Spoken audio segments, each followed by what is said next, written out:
Hello children, welcome to my channel Easy 60. இன்னைக்கு Tamil Nadu syllabus class 11th ஓட general maths chapter 2 exercise 2.3ல question number 10 பார்க்க போகிறோம்.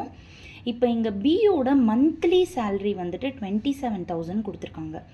இப்போது ஏவோட சேல்ரியும் பியோட சேல்ரியும் ஆனுவல் டிஃப்ரென்ஸ் வந்து 6,000 ருபீஸ்ன்னு கொடுத்துருக்காங்க. தட் இஸ் அவங்க இயர்லி வாங்குகிற சேல்ரியை நம்ம ஆட் பண்ணி டிஃப்ரென்ஸ் என்னன்னு பார்த்தோம்னா 6,000 ருபீஸ் இருக்குதுன்னு சொல்லியிருக்காங்க.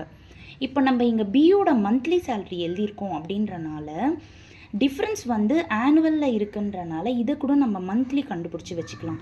அப்போ டிஃப்ரென்ஸ் பெர் மந்த் வந்து என்னாகும், 6,000 டிவைடட் பை 12 பண்ணோம்னா 1 மந்தோட டிஃப்ரென்ஸ் கிடச்சிரும், which is 500 rupees.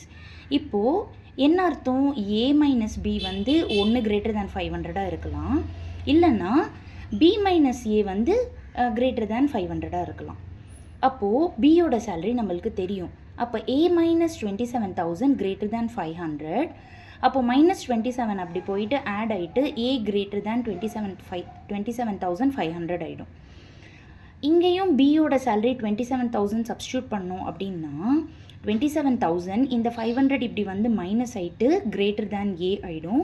So 26,500 greater than ஏ. இந்த இன்இக்வாலிட்டியை சேஞ்ச் பண்ணலோன்னா ஏ லெஸ் தேன் 26,500 வந்துடும்.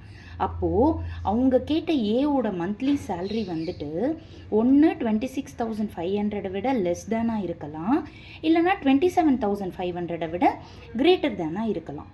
Thank you children.